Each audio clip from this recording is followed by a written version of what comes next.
আজকে একটা কাঁচা কাঁঠাল রান্না করব।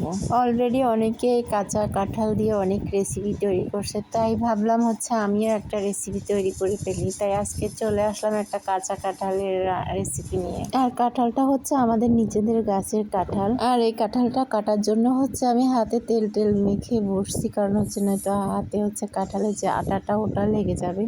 তো অলরেডি কাঁঠালটা অত বড় না, ছোট দেখে নিয়েছি, কারণ বড় কাঁঠাল রান্না করে খাওয়ার মতো মানুষ নাই, তো ছোট একটা কাঁঠাল নিলাম। তো কাঁঠাল দিয়ে অনেকে অনেক কিছু তৈরি করছে, কাঁঠাল ভাজি, তারপর পাকোড়া, কাঁঠাল রান্না।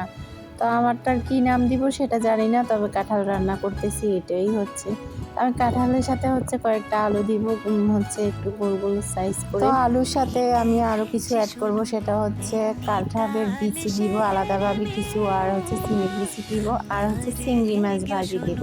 আর কাঁঠালটা আর আলুটা কাটাকাটি শেষ হওয়ার পরে আমি একটা পাতিলে পানি দিয়ে একটু হলুদ আর লবণ দিয়ে হালকা সিদ্ধ করে নেব।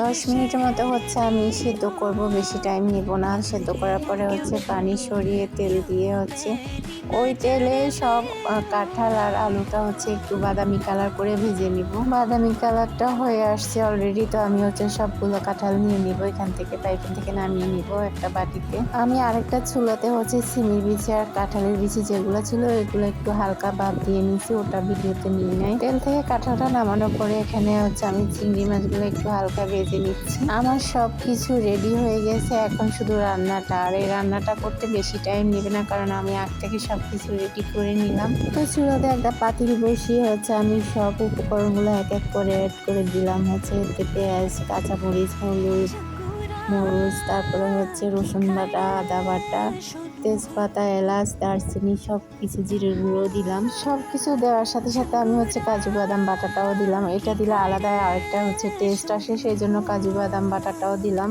তো ওটাতে আরও আলাদা একটা ফ্লেভার আসে।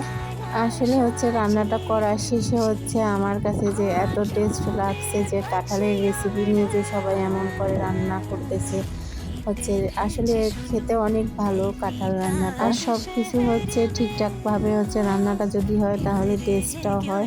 তো আমি রান্না করার আগে অনেক টেনশনে ছিলাম যে আসলে কি এটা টেস্ট হবে, এইভাবে যে রান্না করতেছি। রান্না করার শেষে দেখলাম না, অনেক টেস্ট মাংসতে হার মানে। তো কাঁঠালের রেসিপিটা অনেক ভালো হয়েছে। তো সবাই ভালো থাকবেন, আল্লাহ হাফেজ।